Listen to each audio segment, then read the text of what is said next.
Welcome everybody. This time we're going to be playing as Tennessee Kid Cooper, our gunslinging ancestor from the Wild West. I've already got nothing to say. This is bad. Just bad.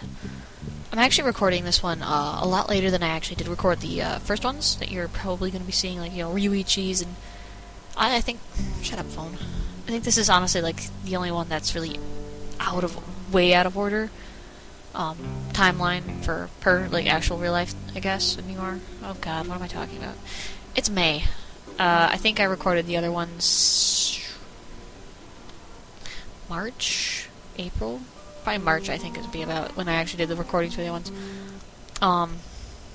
Yeah, I went to go check over some of them before I started uploading them and everything, and I'll go and figure. The one I had originally recorded for this, yeah, beautiful. Anyways, we're getting to see general gameplay for Tennessee Kid Cooper, who's probably one of my favorite ancestors.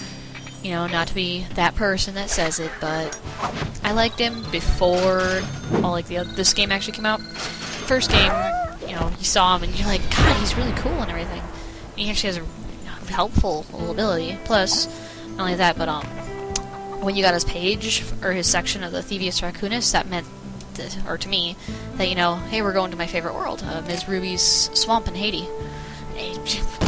Call me strange, but those were fun levels. Like, it had down-home cooking. I mean, what's better than whacking chickens with a cane? I'm just... Sorry. I have a minor thing against poultry. Try getting chased by turkeys, you'll understand. But, yeah, so, like in Jean Basson's world in the second Cooper game, there's trains. They are as deadly as they were in the second game. So, and the nice thing is, they kept the point of, if guards are on the tracks too, they'll get killed as well. So it's not like it's nulling just you, it actually affects the guards. I keep covering my mouth, I gotta learn to stop doing that. So yeah, we're hitching a ride over to... Bug. Yeah.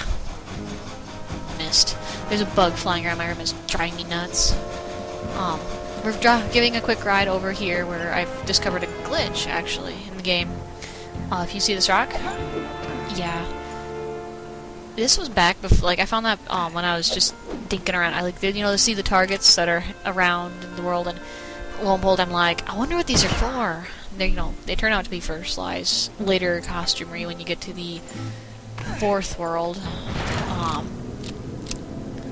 But so I'm like sitting there, I'm like trying to shoot him with a gun. I'm like, what is this? And, what do you expect? Yeah, mobs. I have a thing against the pigs in this game, and the chickens. I have a thing against the minor mobs in this game. They're just, I don't know. I love them, but I hate them.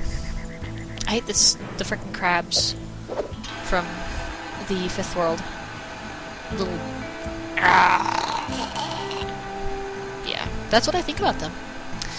I don't remember much of what I was talking about, or was originally going to talk about, because I'm special like that, guys. I'm not gonna lie. I'm really tired, if you guys didn't know. I just got done with a 9-hour shift today. Mind you, that's kind of normal, but it just recently started a new job, and I'm still getting the hang of it, so it's just like every day's cramming your brain full of, hey, this is how this works, and this is how this works, and... Ugh. It's fun, though. I'm not gonna lie. I said it again. I've been keeping, like, a little personal tally. Rage. I've been keeping a small personal tally on how many times I say I'm not gonna lie to you guys. Because, let's face it, that's just what I say. Yeah, I'm getting, like, really frustrated with this stupid guard. I finally get what it is. Ugh. It's not even worth very much. I mean, it's not that I need it either. God, I think right now, from where I last left off, I'm in, like, 50,000. I spend too much time just being a jerk to the guards. If you can't tell. I've also discovered another thing. Me and the TNT barrels, it's like, you know, oh yeah, this is great protection from thieves. Why do you say that, sir? Just watch. I would run up, you know, I'm playing the game. Hey, let's see what this... Oh, you're right, boss. Oh, yeah. So essentially, what I'm saying is, if I was ever a thief of some sort, just stick a TNT barrel in front of me with something you can get coins from, and I'll just be like, woo! Yeah. I hear the living room TV, the Spurs. I like that little. It's weird. Like when I'm playing it, like actually sitting in the room just playing the game, I can never hear his Spurs. But when I'm listening to it in the recordings, I hear them. They're like really loud. It's like, the heck? Like I can understand, like, you know, canceling out the rest of the noise that's in the basement and everything, but it's still, it's like I can hear that now and it's distracting. Another point I had made in the original recording. Y'all might be. Sorry, I've been playing too much Red Dead Redemption and I've been picking up on how they talk. Yeah, I got that recently. I know, I'm really behind. It's okay. Back to what I was saying though. Some of you might notice that the coin drops that I get from guards and just general things is probably a lot more than if you just started out the game. It's from the clue bottles. Spoilers here. If you don't want to know, then stop listening for like the next... I don't know how long it'll take me to ramble about this. But if you collect all the clue bottles from the second world, in other words, here in Tennessee's world, you get an item called Mugshot's Coin, which actually increases your gold drops from guards, breakables, etc. The first world with Ryoichi, you get the coin magnet, which you're actually seeing in action a little bit. You don't have to be standing like on top of a coin to get it. Chickens. I have hiccups. That's what happens, man. Chickens and hiccups just ruins everything. Ugh. See?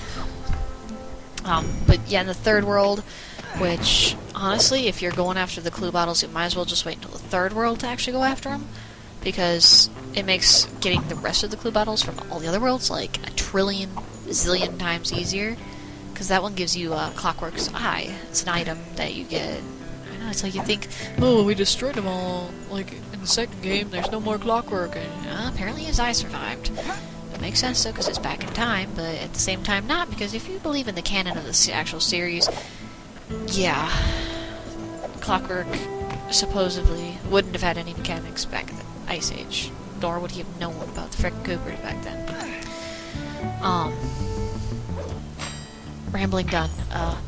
Clockwork's Eye, it shows you on the map where all the bottle locations are, so it makes it really easy to go get them. I didn't realize this until I only had like literally 2 worlds left, and I only had like 4 bottles from each. I'm just like flips table in epic anger of rage.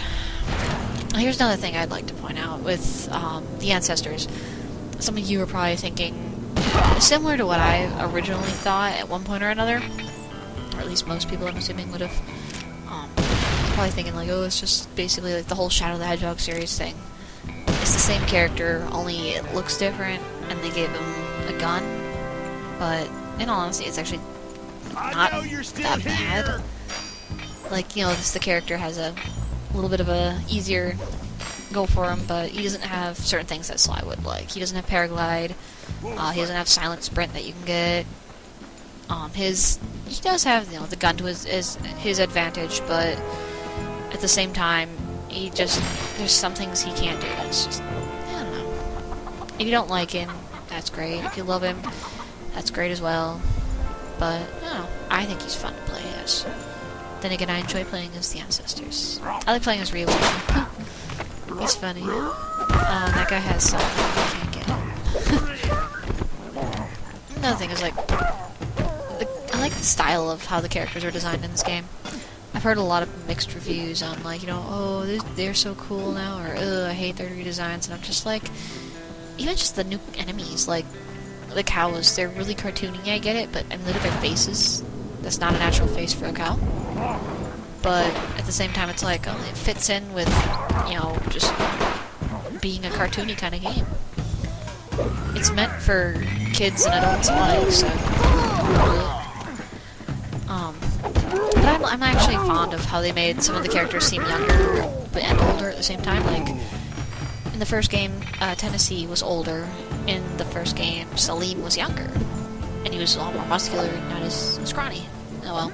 Out of time, though. Catch you later.